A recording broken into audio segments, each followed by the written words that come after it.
Hi everyone, in this video I will be reading Sir Toby Jingle's Beastly Journey.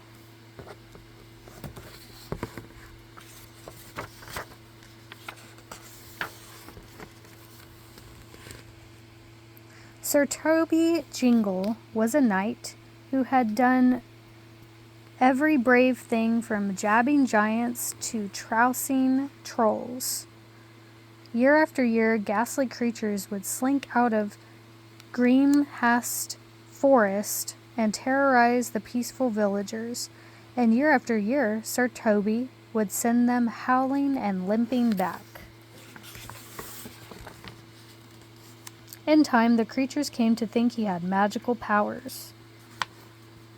His sword will jump from its scabbard. Guan. My late cousin saw him jump over an elm tree. He can see out of the back of his head and hear a squirrel snoring a mile away.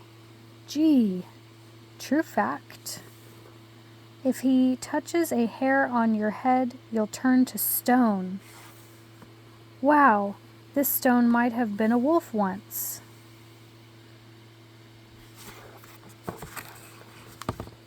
When he heard of these preposterous imagings, Sir Toby would laugh, for he knew his success was due to the skill of long practice and his sharp wits, nothing more.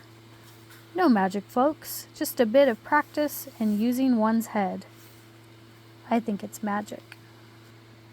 But as deeds followed deed, year followed year, and Sir Toby found himself chasing the children and grandchildren of his early opponents. His old bones began to tell him something. Legs gone to sleep. Great tummy of a troll, I got a cramp in my sword arm. Sir Toby's gone to sleep. One night, Sir Toby studied his charts and maps of Grimhast Forest. He planned and thought. Tigers are nice, very popular, unusually a dragon at skill, rock, like the warmth they do. Fine will do, that includes a griffin. Sir Toby at last fell off to sleep, ready for his last great adventure. Early the next morning, he was clip-clopping down the highway straight into Grimhast Forest. Eyes and ears wide open, said Sir Toby to his horse as they entered the dark wood. We won't be meeting any friends today. At least we'll be in the shade. A short way into the forest, he met two old enemies, a griffin and a bear. At the sight of Sir Toby, they nearly jumped out of their skins. Ho, ho. No need to be afraid, friends, said Sir Toby cheerfully. Today I seek my fortune. Join me, and you shall have your fair share. The two animals glared suspiciously at the knight. Then the griffin whispered to the bear, Let's join him and slay him when he's off his guard. Ay, agreed the bear. This knight has laid low many a bear and griffin. This scar across my nose was his handiwork. Jingle clipped my wings when I was a dear innocent little grifflet. Revenge, I say. And so they went on together. They had not gone far when they met a dragon sunning on Skull Rock. Greetings, said Sir Toby. My companions and I are seeking our fortune and would be glad of your jolly company. The bear crept over to the dragon. Join us, warm, she whispered, and help us get revenge on this blasted knight. Grr, buzz, hiss, mumble. I certainly will, hissed the dragon, narrowing her eyes. My kinsmen have many a score to settle with this tin soldier. This limp I have was the work of his sword. And so the growling band continued. Hold on, bear, he's too clever anyway. I've got a plan. Jump him, I say. There are 3 of us now. The dragon told Sir Toby there was not a bone's throw beyond, a deep cave containing a fortune in jewels. A fortune, you say? Exclaimed Sir Toby, who knew the cave as well as his own shoes. This calls for a look. Once the clatter of hooves had grown distant in the cave, the animals rolled and pushed and piled stone on stone until the entrance was sealed forever. Puff, puff, snicker, chuckle. Then the creatures ambled down the trail, congratulating one another for their cleverness. Suddenly they heard a sound. 3 hearts stood still. Roaring radishes! No fortune in their friends. I rode the whole length of the cave, and there's not a copper penny in place. Someone's told you a fib. Indeed, gulp.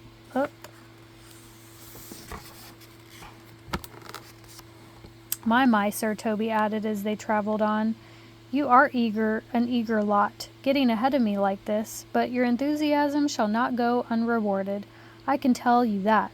About mid-afternoon, the dusty and panting adventurers came upon a grim tiger picking his teeth with a splinter of bone. Good afternoon, called out Sir Toby. Would you care to join our band of fortune hunters? The tiger squinted with his good eye. He looked from Sir Toby to the others, who by winks and nods urged the tiger to join them. Squint.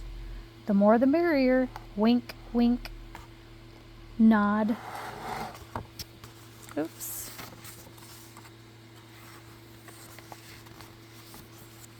That I will, he replied in an evil purr. That I will. And with a switch of his tail, he joined the procession. This is the time to jump him. There are 4 of us now. Calm down, Bear. It cost me an eye to learn what a dangerous fellow he is. But he won't last the night, or my name is Percy Kitten. In due time, Sir Toby reined in and dismounted. A bite to eat, then to sleep, dear friends. Tomorrow our fortunes will be made, he said. I promise you. We'll be off to catch a deer for supper. Be back soon enough. Good, I'll make a fire. Now we topple this tree on him and... So much for your night. Off my tail, you twit. Shh, hee hee. Now! Crash! The brutes raced back to the campsite. Suddenly from behind there came a familiar sound. I'll be a 2-tailed toad. I left to get us some berries, and look what's happened to my tin suit. Nothing wrong with my old sword still. Works very well. Yikes. Too true. Eek. The next morning the band went on. Soon a fox shot past. An ogre was in hot pursuit. Sir Toby again invited an old enemy to join the quest. He's the old sack who parted me from my 3-fingered bones, said the ogre. Why haven't you gotten rid of him? Easier said than done, replied the tiger. Makes himself invisible, said the dragon with a shudder. His magic sword sings aloud, mumbled the griffin. We'll see about that, said the ogre, gnashing his teeth as he fell in line behind the others. I don't believe all that nonsense. We ought to jump him. We'll see who's surprised. Quiet, Bear, or he'll hear you and chop off your paws. But take heart, I'll have a little surprise for him at Goblin Well. That's, 9 miles deep. Soon they drew alongside the well. Let us stop for a drink, called out the ogre. Good idea. Crack. Plip. The animals were about to make a meal of Sir Toby's horse when they heard that old familiar sound. Could have fallen 9 miles like that rock. Should have jumped him. Ah, go jump in the whale. Horns, thorns, and unicorns, exclaimed Sir Toby. Good thing I had a hold of the bucket rope. Soon the merry band emerged from the forest. Away down the sunny road they came to a castle. Let us stop here to make sure of our directions, friends, said Sir Toby. Good idea, Sir Toby. If you won't help me this time, I'll jump him myself. Okay. After you, my friends, said smiling Sir Toby, closing the great gate, the gate of his own castle behind him. In there, I think, he said, pointing through the courtyard door. Now jump him. Schlump, crash, blong, crunch, whomp. They charged for the door where Sir Toby stood. Key in hand, he stepped back, shut the door, and locked it with a click. They were trapped. Fiend, cutthroat, scoundrel. Zzz.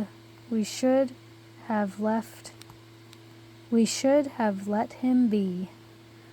Wah. The beast howled and carried on for a week. Have to sleep in the dungeon, too noisy up here. But it wasn't long before they tired of pounding the door and howling and settling down. Chess, anyone? Do you remember the time easy, short sort of life, really. Good grub here, I must say. Zzz.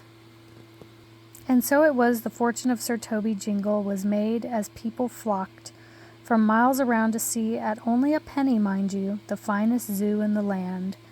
Psst, how am I doing, Percy? Hey, I can't see. Roar! Easy there, you pinched me. Growl. Well done, dragon. The beastly bullies began to delight in the applause of the crowd and put on a wonderful show. And Sir Toby had plenty of time for his books and gardens. The end.